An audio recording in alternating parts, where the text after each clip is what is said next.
is Formula One 2021.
Okay, I was still here. I'm here. Okay, can you hear now? Okay, seems like everyone can hear. Okay, as long as everyone can hear again. Okay, that's important. Gary, let's go back to right at the beginning, starting off with Kevin Magnussen. Got a chance. He's going to be substituting for Felix Rosenqvist, who unfortunately had a horrific crash in IndyCar. And he's okay, thank goodness for that. But going with McLaren, started off his career with McLaren. In his first ever race for McLaren, actually got a podium. A great racing driver, perhaps also just didn't get the breaks. Yeah, I think, look, I mean, Kevin Magnussen, for me, the last couple of seasons in Formula One was very good. I mean, he certainly took the fight to Romain Grosjean, and I think a very, very good driver. If you look at how he's adapted to sports car racing in the States, that's been fantastic as well. He's been quick.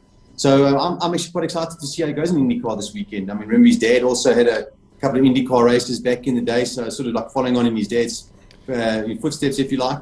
But, definitely a driver that's capable of winning an IndyCar, there's no doubt about it. And just the field in IndyCar is actually a very good quality field, for the type of racing right now. So, let's see how he does this weekend. Terrific racing, and also it's a circuit, Gary. It's a not a street circuit. It's not an oval. So this, gives him a little bit more of a comfort feeling, one could say, as opposed to racing on the ovals.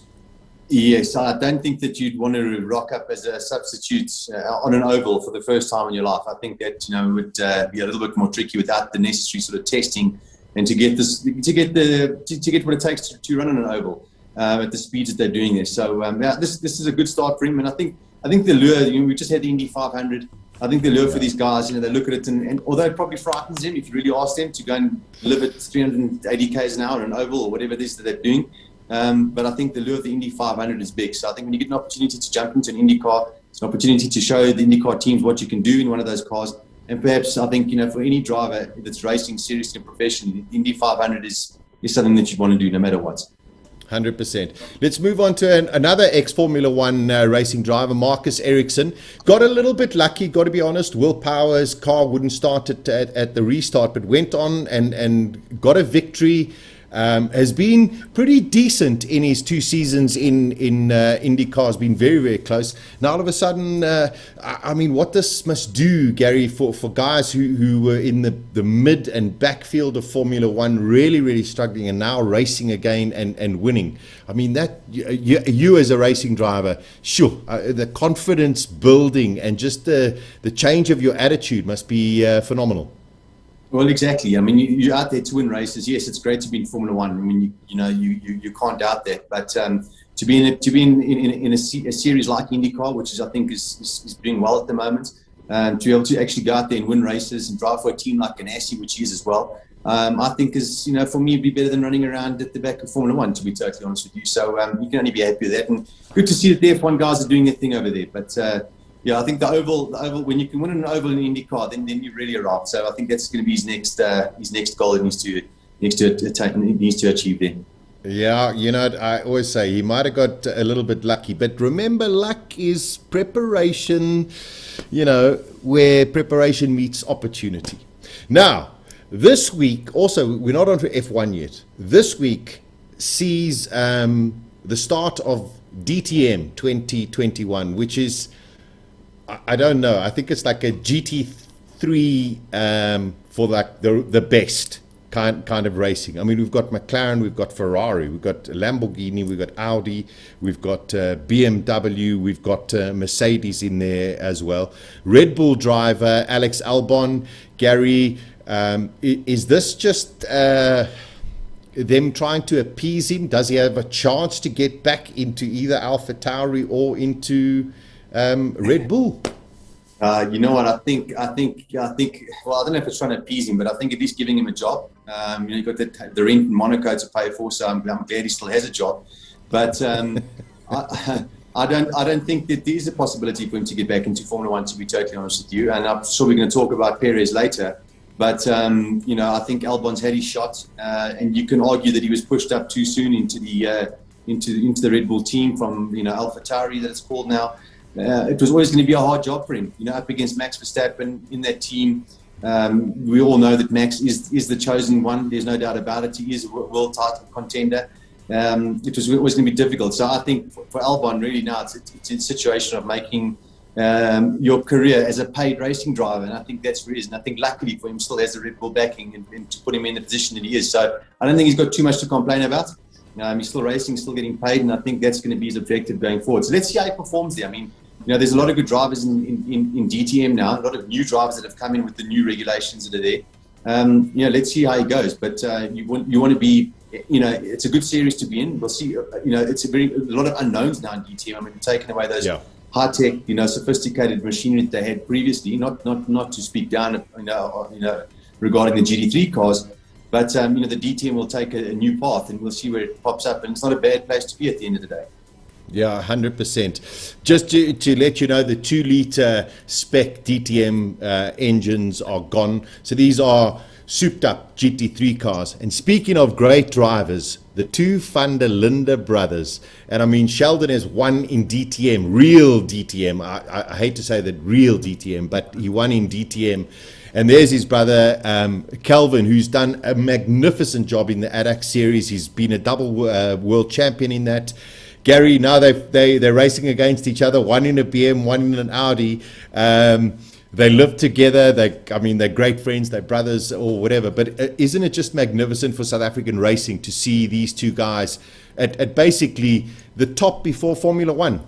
You know, that's the way I would describe it. Well, I'll tell you what, if you really want to think about it, there's not very many people in the world that get paid to drive racing cars, and they both are doing just that. And I think that's what you've got to understand. You know, maybe the top, 200 drivers in the world are being paid to go racing. It's not a lot of people. And they've managed to get themselves into a position where they're earning a living, and probably pretty good living as well at that. So, yeah, you've got to commend them for what they've done. I think it's always been their goal. They make no bones about it, you know, going through the junior ranks even here in South Africa. And you've got to say that both brothers have attained that goal now. They actually are racing in DTM together. So it's great to see. And it's just great to see all the South African oaks out there doing what they're doing, you know, MotoGP, Moto3 and DTM, and of course we've got Jordan Pepper racing, you know, in the Intercontinental GT Championship as well, who could probably also start knocking on the DTM door as well. So I wouldn't be surprised to see Jordan in there in the near future either. Yeah, I couldn't agree with you more. I must say, you know, you brought up something. Tasman Pepper left South Africa to go to another country to go and quarantine and get ready so that she could go and race in the W Series with the first race in Silverstone, which is of course in 5 weeks time from now.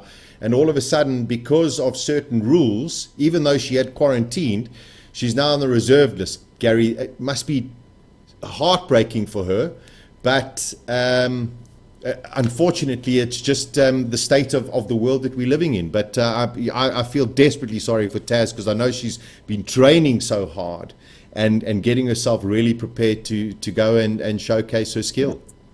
Yeah, exactly. And I think this year she had a good shot at actually going for their championship as well. So, yeah, it's a tough break. But, you know, unfortunately, we all come to learn and live and accept that the world is where it is right now, unfortunately. Yeah. Unless you're in Hungary at the soccer the other night, there you have full stadiums and no masks. I don't know, whatever they're doing in Hungary seems to be working quite well.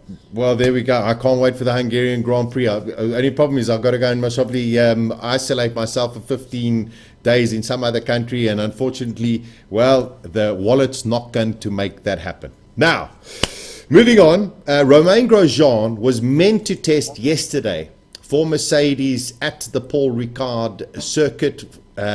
Mercedes have offered him a final drive in a Formula One car after his horrible crash in Bahrain.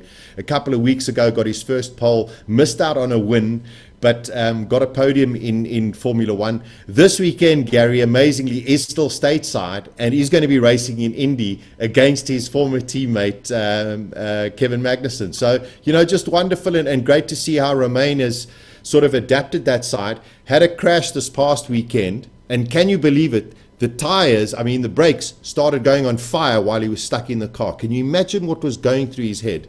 He eventually got himself out of the car, grabbed a fire extinguisher and wanted to put the fire out himself. So, I mean, I just have so much respect for what Grosjean has gone through and where he is now, and he seems to be really, really enjoying himself. Yeah, look, I mean, what could be worse, actually, if you think about it? You've got your family with you, you've got your RV, and you're cruising around America getting paid to go racing. Not a bad deal in anybody's life. So, but yes, listen, I think also another one, you spoke about Ericsson, but also to be in now with a shot of winning races, getting that car in the front of the grid. And I think already now, you know, as the same applied to Kevin Magnussen. I think he's seen the Indy 500, he's been part of that now, and I wouldn't be surprised to see Romain, you know, at Indy next year. Yeah, that's for sure. There we go. Now, other racing that is also going to be taking place this weekend. I mean, it's unbelievable. We've got Formula E, and then, of course, we've got MotoGP at the Sachsenring. The good news for those who follow all forms of motorsport, and we do, Gary, is Marc Marquez has come out and said this is going to be the first weekend where he's going to race pain-free. And you got to believe that Marquez can do anything. Yeah. No, look, I mean, it's been, I think must have been quite a frustrating return to MotoGP. I think, you know, everybody's obviously excited to see him back, but you had to understand that, you know, after an injury like that, it wasn't going to be easy for him. And I don't think he's got the easiest bike out there as well right now. You know, of course, I'm not a motorcycle guy, but just looking at it from a racing point of view, I think got a lot of work to do on that thing. So, you know, I think him being pain-free, Let's see how he goes this weekend. I mean, he's been up there. He's put his teammate, in the shade a little bit, even with the injury. So, I'm expecting him to certainly try and, fight for a podium this weekend. Yeah, it should be a lot of fun. So there we go. That's all of the stuff that's happening outside of the world of Formula One. We'll explain the Pirelli outcome of Baku. Okay.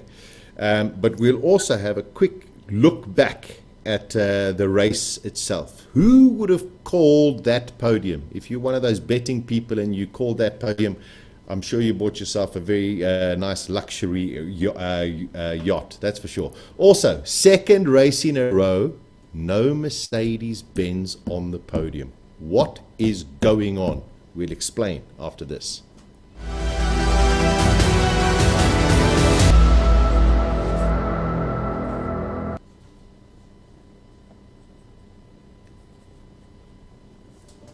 All right, what a crazy race it was in Baku.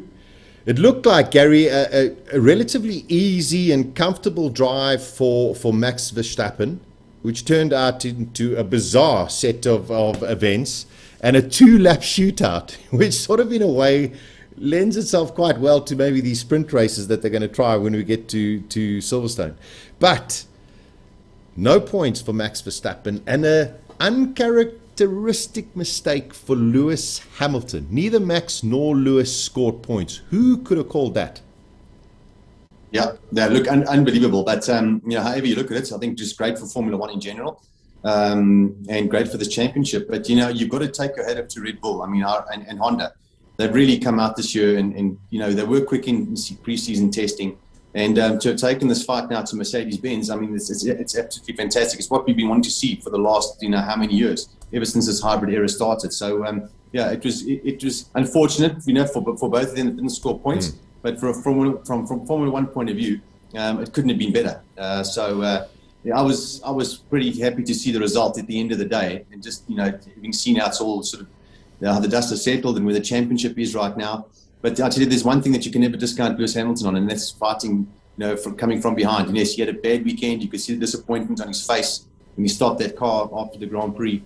But this is when we come to see some of the best of Lewis Hamilton. So I wouldn't be resting on my laurels if I was Max or Red Bull team. I think you're going to see a comeback from Mercedes and Lewis Hamilton. No, 100%. But the one thing, Gary, that we did see for the first time in 2 and a bit seasons was a strong Red Bull number 2 driver. Perez didn't have a great qualifying. Qualifying also got messed up again, which is something we can discuss at another time. But all of a sudden, Perez was there, and when Perez got ahead, all he had to do was protect Max where he was, and that's exactly what he did. This is what Red Bull have been looking for a long time, and bizarrely, it has taken a seasoned campaigner to actually get into that seat to do the job. They must be ecstatic. Never mind, we'll talk about Perez's win, but that was what they wanted. I'll tell you what, that is exactly what they wanted. And we spoke about it at the beginning of the year, just saying that maybe the junior program hasn't sort of delivered, or maybe the atmosphere or the workings of the Red Bull team. It's very difficult to walk in there as a young driver. We've seen Albon, we saw Gasly. Since Ricciardo, they haven't done anything. I think they were forced to go with Perez, and what a great choice for him now. I mean, he's in a prime position. There's nobody else, right now for the next couple of years who's going to look at that seat now. I mean, he's got his job is to flank and to support Max. And I think if you're a driver and you accept that without having to go there and with this sort of notion that you've got to try and beat Max, I think you can settle down and do the job that you're required to do and just become the best at that.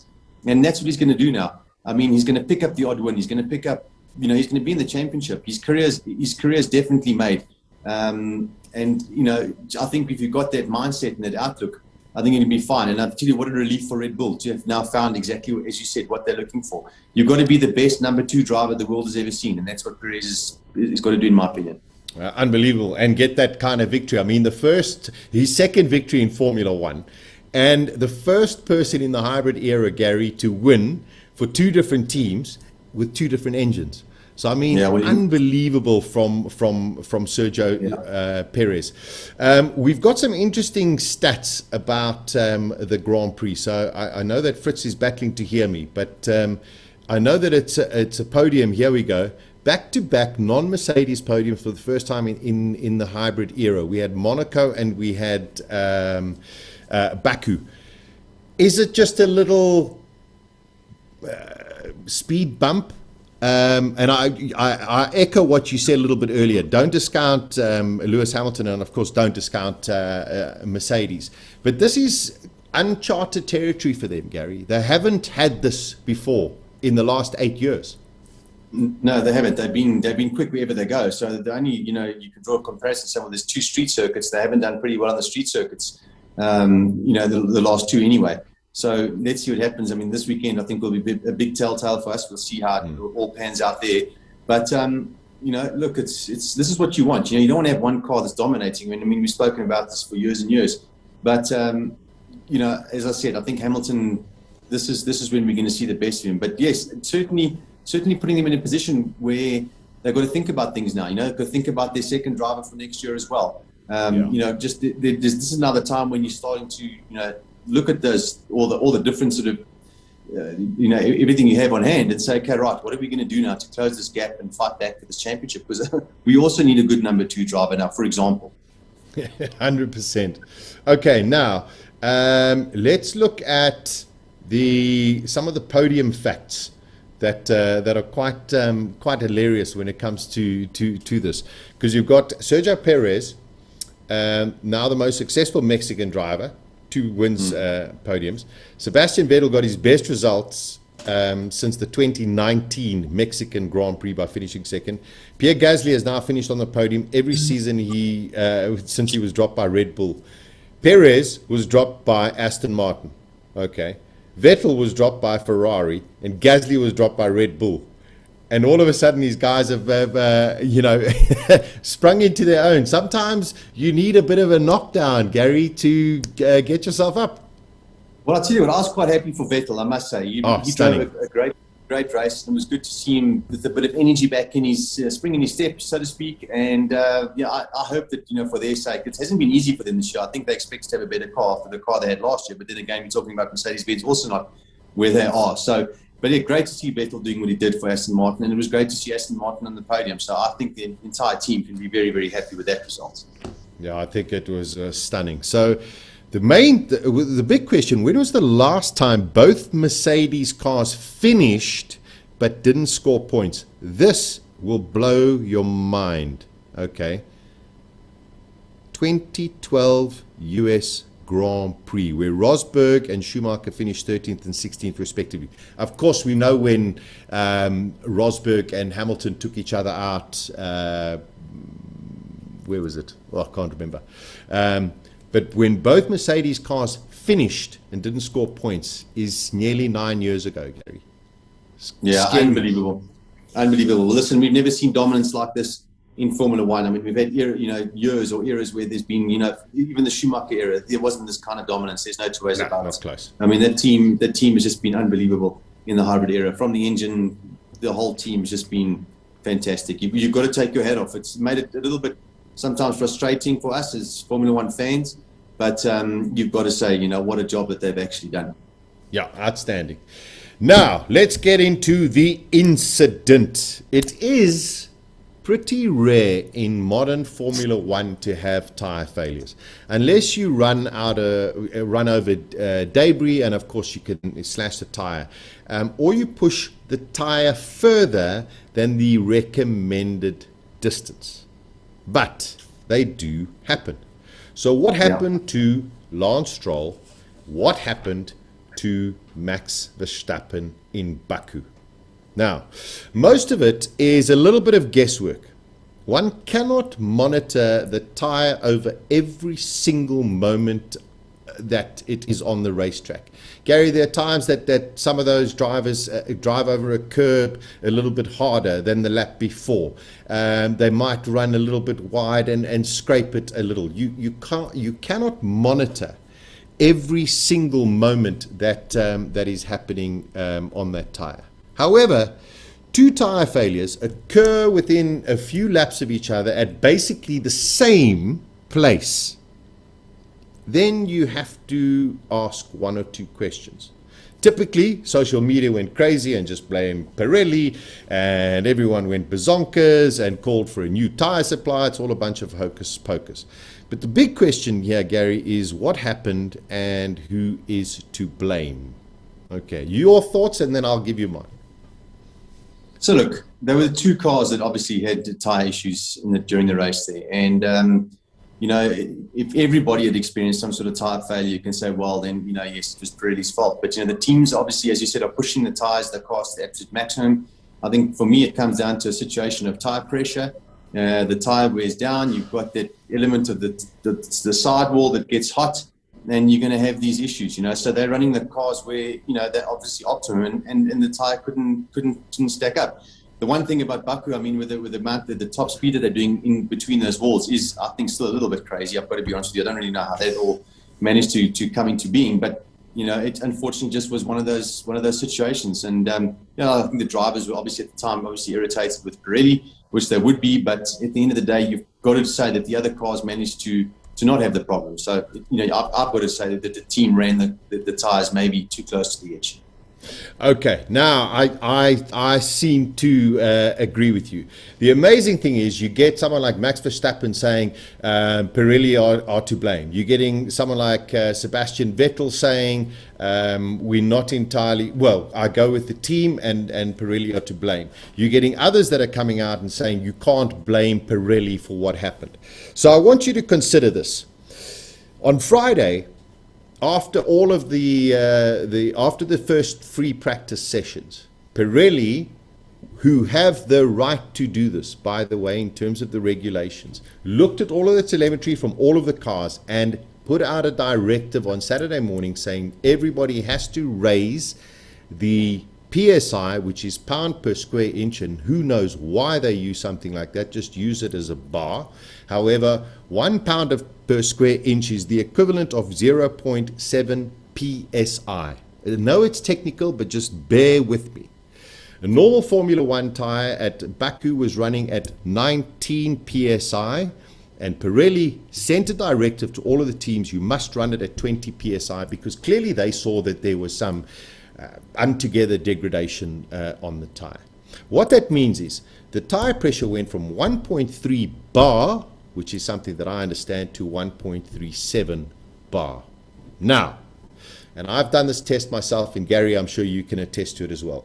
If you go to your car right now and you've got a pressure gauge and you go and take the pressure of the tire, and now go take that car and drive around quite a long time, because it takes a long time for a normal road tire to get warm, but even 10-15 minutes, and take another temperature gauge, pressure gauge, you will find that the pressure is significantly higher. So what is it, Gary, to stop any of the teams to sit there and go, how do we get to 1.37? Okay, but now at 1.3, we were running much better in free practice 1 and free practice 2. Well, here's an idea. Why don't we heat up the tire blankets a little bit more? And as soon as they come to take the pressure test, we remove the blanket, put the pressure test in. It says 1.37. Thank you very much. But the tire is hot and it's expanded. Now all of a sudden, when they go out to the racetrack, it deflates quite a lot. This could have happened. I'm not saying that this has happened, but this could have happened. Red Bull could have done this. Aston Martin could have done this. All of the teams could have done this in order just to try and push the envelope. Now, the big question is, how do you then go and monitor? Red Bull and Christian Horner, Gary, have come out and said, we abided by all of the regulations and recommendations from Pirelli. 100%. But how do we know, or how do they know when the pressure test was taken? And that is something now that the FIA have pulled out an 18-page technical directive regarding the tires and the wings. So now we've got more bloody rules. Yeah, look, it's the tire. Look, at the end of the day, it all comes down to the tires. I mean, that's really how you get a racing car working. And you know, you're gonna, as I said, you know, the teams are gonna run them to the absolute maximum. It's just how it is, you know. So I think just an unfortunate situation. And again, I stick by my stance. You know, it's come down to the team. Was there something else involved that they're out of curve? Who knows? At the end of the day, you know, it's difficult to tell. But the fact of the matter is that Pirelli, as you said, did know that there was adverse degradation in pre-practice and qualifying, and asked people to raise the pressure. Where Max's and where Lance Stroll's went, for whatever reason, you know, who knows? There we go. They just got very unlucky. Unfortunately, there wasn't a bad incident. Because, Gary, I agree with you. Doing 360 Ks down Baku straight and losing a car, if you look at the configuration where you've got that entry to the pit lane, thank goodness neither Stroll or Max went off left and actually careered straight into that wall. They had relatively minor crashes compared to what they could have. Anyway, so that basically explains that there is now a FIA technical directive that has just been released a couple of minutes ago, honestly, that is 18 pages long. I haven't seen it, I haven't read it, but it's going to explain everything about tyres, what they can, what they cannot do in terms of tyre blankets, the leeway, you name it, it's all going to be in there. And then, of course, into the wings, which we'll talk about in a short while. Now, we've got a little bit of trivia, and it's quite an easy one this evening. Of course, we're going to Paul Ricard this weekend, Le Castellet. Gary and I have both driven that circuit. But my question is, how many other tracks have hosted the French Grand Prix in Formula One history besides Paul Ricard? How many other tracks in France have held the Formula One race besides Paul Ricard? Use the Facebook or otherwise the YouTube. Post your answers over there, and we'll see how we do as we go on a little bit later. Coming up, we've got a little bit more news before we start looking forward to this weekend's Grand Prix. This is Formula One.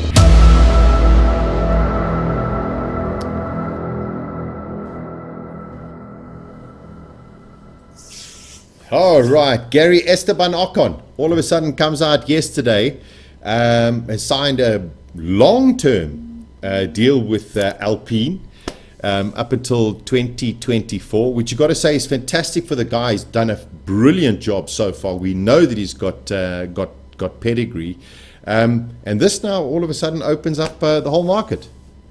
It does indeed. It certainly does. And I think his performance against Alonso this year, Alonso was the best thing that could have ever happened to Ocon in terms of his long-term career in Formula One. I think has been quick against Alonso. So I think nothing wrong with that signing by the team. And I think, you know, something they can really work with. But now, of course, you know, who goes to Mercedes-Benz? I mean, Ocon is a Mercedes-Benz driver. We know he's on loan, if you like to call it that, by Toto Wolff to Renault or Alpine.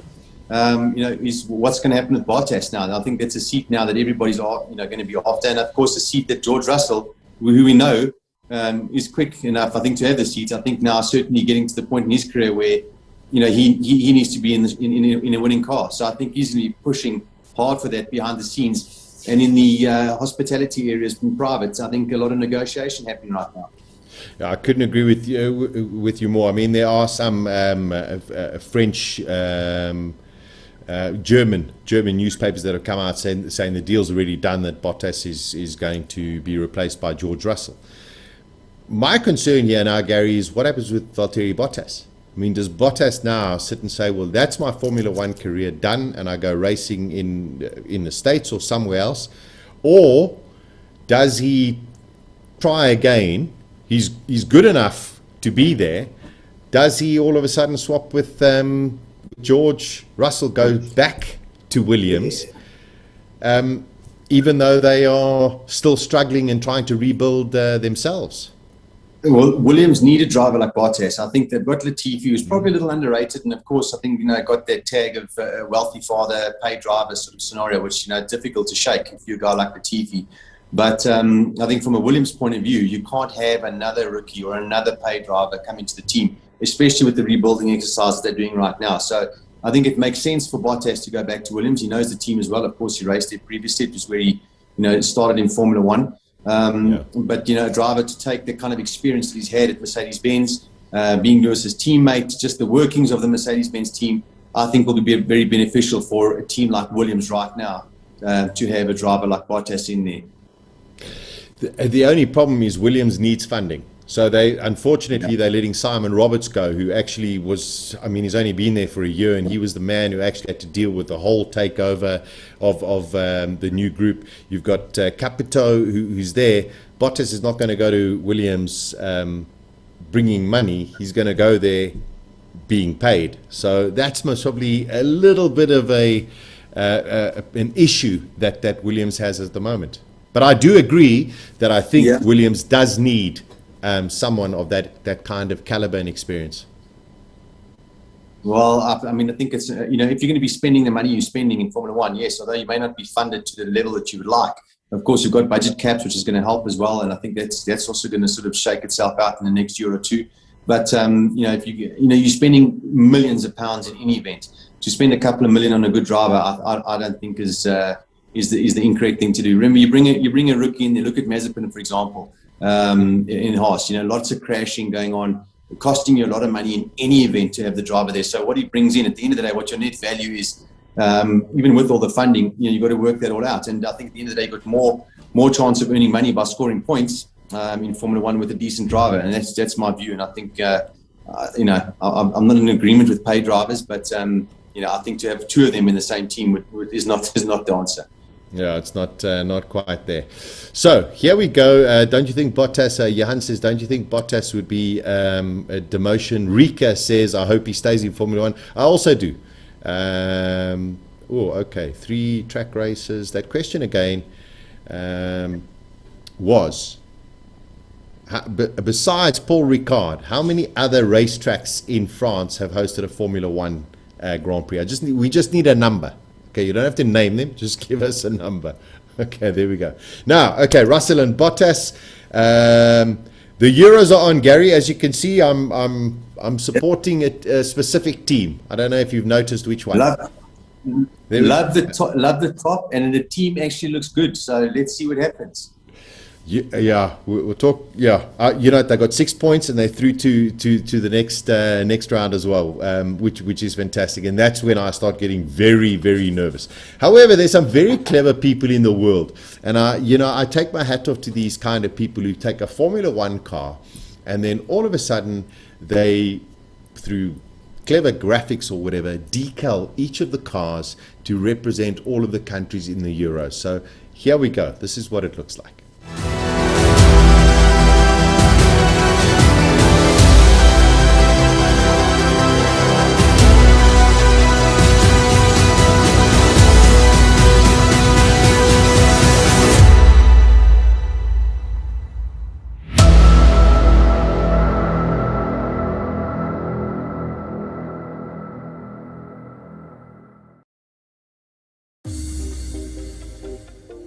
And if you look at the teams, for example, Italy have just beaten Switzerland 3-0. So you got Giovinazzi, who's Italian, in the Swiss team Sauber. So you can imagine what kind of rival's going to go.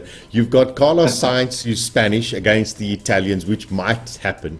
You got the Germans against the Belgians. You've got the Austrians who are there as well. So I mean, there'll be a tremendous amount of good banter that'll go on amongst the teams and drivers, I think, over the next couple of weeks as well. And then, of course, the English. Yeah, which we know most of Formula One is. So, but it's been not that I can speak with authority on the soccer, but it's been a great tournament. It's just great to see some of the crowds and some stadiums that are full and what have you. So I must be honest, I've taken heart from that. It's been good to see people enjoying themselves out there again and enjoying their sport. Yeah, no, I couldn't agree with you more, and I'm thoroughly enjoying it as well. Okay. So how many other circuits in France have hosted a Formula One Grand Prix? We'll give you the answer right after this.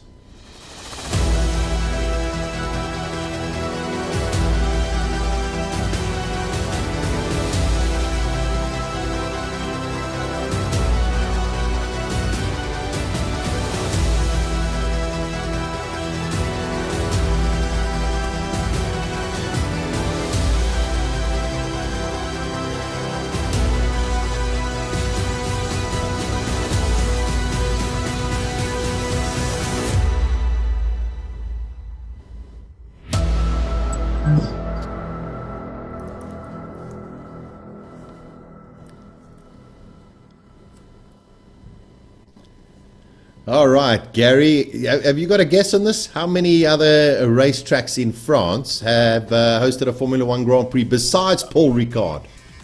Okay, so I say Clermont-Ferrand, I think Dijon and Magny-Cours.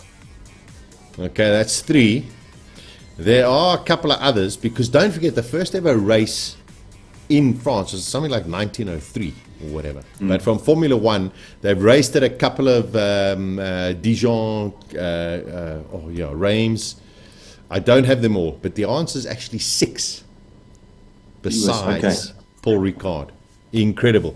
And I always sit there going, and I mean, there's always the classic French Grand Prix, the Coulthard message to Michael Schumacher, but Dijon 1979, racing for second, Gilles Villeneuve against René Arnoux. I mean, I think it was Depailler was out in the front, but that wheel-to-wheel racing was something very, very special. I want to see more of that, that's for sure. And let me tell you, listen, the Paul Ricard's a great track. I mean, there's nothing wrong with the track. I think the only thing that doesn't work for me is, unfortunately, the chicanes down the Mistral Straight. You know, I spent a bit of time testing the in sports cars, and you'd use it for the testing for Le Mans, because obviously you've got that long straight to go and, you know, play with and get the cars ready for Le Mans. And I tell you, that Seeing corner at the end, Seeings is a flippin' fast corner. And look, there's nothing wrong with the track. It is a great track. We just haven't had, unfortunately, great racing there, but it's a lovely track. I agree with you, and we're going to talk about that now. Okay, well done. I don't think anybody got it right. There we go. The Alessi livery on the 2022 car is fire. Excellent. I'm glad you like that. It's actually Villeneuve livery on the 2022 car in the pit box. But thank you very much for noticing, because that was a tremendous amount of work by our good friend Matt. So, Hendrik, I appreciate that very much so. Now, we have a triple header, Gary, the first one of the season, which is coming up. We've got now France this week. We've got the Styrian Grand Prix, which is a replacement for Canada. And then, of course, the Austrian Grand Prix. Styrian and Grand Prix and Austrian Grand Prix at the same circuit, the Red Bull Ring, with crowds. They reckon, Helmut Marko's even come out and said, full capacity crowds in Austria, which I think will be stunning. The sad news is that what we've picked up over the last week and a half, Gary, is Singapore has been cancelled again. No replacement for that as yet, but I'm sure that they're going to make it up somewhere with a double header somewhere else as well. I think Formula One at this stage has done an exceptional job in 2020 and in 2021 so far in maintaining these bubbles and ensuring that people can go racing and everyone is relatively safe. Yeah, look, exactly. I mean, they're one of the first sports to come out and actually get rolling last year in 2020. So, I think set the tone and got the job done. But, you mentioned crowds in Austria. For me, it just warms the heart big time, because that's, even as a driver and as the teams, you're going there to put on a show for the people. And yes, you've got the millions of people watching on TV, but, you need the crowds, you need the atmosphere. It's a lot of why you do what you do. You want to go out there and do something spectacular for people to see. So I'm happy that it's starting to trickle back into some sort of sense of normality. Okay, yeah, I agree. Let's Johan asks, you know what? It's not a silly question, Johan. It's not a silly question. Wouldn't it be more exciting for the Styrian Grand Prix? Can't they run the Red Bull Ring in reverse? This has come up many, many times. It's a little bit more complicated than what you think, because Formula One works to such specific safety protocols. Running a race circuit in reverse, number one, Gary, I mean, I think you've raced on circuits where they reversed it. It's very, very complicated to do, and it's not as simple. You don't have the same runoff areas, and they're not designed to run the opposite way. In theory, it sounds fantastic, Johan, but in practice, Gary, it's very, very complicated. It is, and I think you pretty much nailed it there. From a safety point of view, it's just something that's, yes, you can achieve it, but I mean, the track has to be built like that to accept a reverse running of the circuit, and a lot of these tracks obviously aren't. And I think, if you think of it going into a corner, you don't have any runoff area. That same corner, and you run out in its current form, you've got massive runoff area. Swap it around, you've got zero runoff area. And I think that's really the bottom line. But yes, listen, if you had a track and you were able to run, both ways, absolutely nothing wrong with it. But I think the closest you're going to get is probably like Bahrain, where you can play with the formats of the current track and get to different layouts, if you like. Yeah. Now, the Paul Ricard headache. That's what I like to call it. Yes, there's red and blue all over the place. And Gary, it's amazing how many people just think that red and blue on the side of the track is paint. Yeah. And you and I both know it is not paint at all. Yeah. So you'll notice, obviously, there's different abrasiveness on the different colors of the runoff area. So as you run off wide, it's a light abrasion, and then as you go closer to the barriers, it actually gets more abrasive, which was obviously then made to stop any cars sort of going off and hitting barriers and whatever. So it's quite a technically advanced circuit. And of course, remember back in the day, this was Bernie actually owned the track when they rebuilt it and did all of that, and used it for testing. So this is you've got to understand this weekend, you've got a lot of Bernie Ecclestone's influence in the current Paul Ricard. It more than likely is the most technically advanced circuit in the world. It has got sensors. I think every 50 meters of the circuit, as Gary explained, the runoff areas, the light blue is slightly less abrasive, as the red is more abrasive. So that's what it was built to go and test these different abrasive surfaces, to go and use them at other circuits to get rid of what we call the kitty litter, the sand traps. Okay, and they've used it in some places and they've used it in other places. But as a racing circuit, Gary, and I agree with what you say. Yes, 2 years ago, it wasn't the most exciting racing that we've had. And because it's got these extreme runoff areas, it does allow the guys to push a little bit harder and then, of course, get back onto the circuit. But as a layout and as a circuit, it is magnificent. And maybe that little chicane, which stops everyone going up Mistral, is a problem. But can you imagine the speeds that they would attain? And maybe that's what they're concerned about. But my argument is we're doing 360 in Baku between walls. I mean, let them run down the Mistral. That's, one of the safest tracks in the world. So that chicane for me doesn't make any sense. And it would just be great to see cars slipstreaming and doing what they do down that straight. But anyway, it is what it is, and it's still a great track. Yeah, it is. It's a wonderful track. Okay, let's just have a look at the graphic as to how it is. We got a couple of DRS zones. There is overtaking. As you can see where the purple is, that's the purple. That is sector 2. If you took out that chicane at turns 8 and 9, that's where you'd be going up Mistral, Gary. And I mean, you've been there flat out. That takes a bit of kahunas. Exactly. It's a great. The corner at the end of that straight. I mean, that's really. I think now in these cars, unfortunately, an easy flat out corner. But I think if you arrive there at a bit more speed, become a bit more of a corner. Yeah, for sure. Now, the interesting thing is we had pretty hot weather in Baku, Gary. We're going to have a lot hotter weather in Paul Ricard this weekend. Tire strategy. Weather-wise, there's a 50% chance of rain on Sunday. It could come. They say 50% chance on Sunday, but it's still going to be very, very warm, 26 degrees.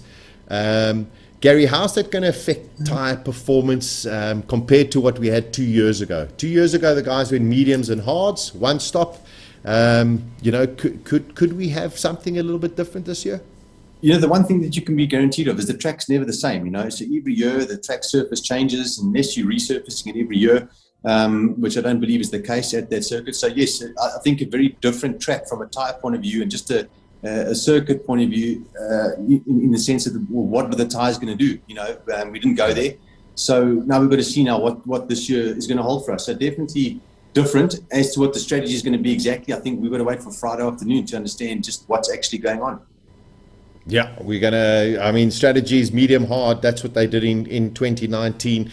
We'll have to see, as Gary says, tomorrow, free practice 1, free practice 2, hopefully get some kind of an indication. I must say, Gary, reducing the sessions by 30 minutes all of a sudden we are able to analyze the data just a little bit easier, as opposed to that 30-minute cushion where the guys were floating around the circuit. Now they have to get on with stuff. And if you get guys going into walls, not that this more is going to happen here at Paul Ricard, but if you do have those kind of incidents, the guys are under a bit of pressure to get those long runs in on the tyres. So I'm enjoying this 30-minute short free practice sessions.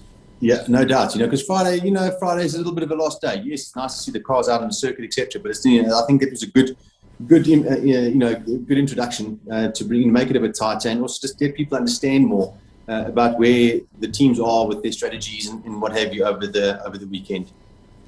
Now, the big question is, who does this suit? Well, I can tell you the one thing, it definitely doesn't suit Red Bull.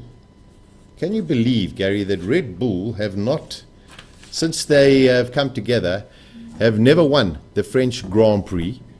And if I look at that, they've had one podium. So you sit there and if you Max Verstappen, you're going, wow, we lost out on some big points in Baku. Yes, fortunately, Lewis didn't score any points, but he could have extended the lead had they both finished it in the positions that they were. Mercedes, on the other hand, have been superb around this circuit. I've got a funny feeling Alpine and McLaren are the two teams to watch out, besides Mercedes and Red Bull. Somewhere along Alpine, Ferrari, McLaren, those are the boys you've got to watch out for. I agree with you on that one. I totally agree with you on that one. Now, the last point I want to bring up is the qualifying differences between the drivers, Gary. So far, we're into the seventh race. I'm just going to ask Fritz to maybe just blow that up a little bit because I can't see it much or whatever. But Vettel and Stroll right next to each other. Sainz, Leclerc, very, very close. Alonso, Ocon, as you mentioned, Ocon doing a superb job. You look at Bottas. I mean, he's nowhere in the championship. He's only a quarter of a second off. And as we go further down, Max and Perez, Russell, we know is a great qualifier. And then Schumacher, Mazepin, and Gasly, Tsunoda. Tsunoda, you got to say, had a great race in Baku. Moved now to Italy. Maybe the food's working better for him because he had a much better race. Yeah, listen, he's been a find, and I think the fact that the team have moved him to Italy, I think they want him under their sort of thumb, keep the young kid on track, and I think they realise they've got a talent on their hands there, and that's obviously why they're putting a lot of effort into it. But I mean, he's really been a breath of fresh air, in Formula One this year. I think I've enjoyed seeing him doing what he's been doing. Yeah, myself. Well, we look forward to the whole weekend's action. Nobody can predict anything when it comes to the world of Formula One, and we saw that in Baku. It looked like a cruise for Max Verstappen. Bang, all of a sudden the tyre went. Unfortunately, I think the majority of people are sitting and saying, oh, the French Grand Prix, oh gosh, it's going to be a bit of a snooze fest. You never know. It's still racing and there's a championship, so it all depends. These people are fighting. If they think it's boring, and they get a victory, Gary, does it matter? You as a racing driver, if you're out in the front and you take the victory, do you care? You don't care. You want to just put the win on the board. That's about it. So. 100%. There we go. I hope Alpine, Schumacher get a better run this weekend from Rico. Yeah, I hope, Haas are going to be okay. Ferrari should be good on this track. We wait and see. I think it's a bit of an unknown. We're going back to a normal circuit, which we haven't had for a couple of weeks. Gary, I'm very, very excited. I must say, I think Mercedes are going to bounce back in a big way this weekend. Yeah. But you can never discount Max Verstappen. No, absolutely not. And I'd say with the whole Red Bull team's looking strong now. Perez is up there. I think, as you said, just got to sort out his qualifying. But definitely very much in the hunt. And, we've got a championship on our hands. I mean, that's important for us. So, as you quite rightly said, let's see what the weekend throws at us. And, Formula One, as we saw last weekend, right up until the end you watch, because anything can happen. So, I am excited about it, and we'll definitely be watching. It's going to be fantastic. Gary, great to see you, my friend, and we'll be enjoying the Grand Prix over the weekend together, so I'm looking forward to it, my friend. And let's go racing from Henk, myself, and from Fritz, Gary. Thanks very much for tuning in. Please try and share this amongst all of your mates as well on whatever social media platform you are watching. And until the next time, let's go racing.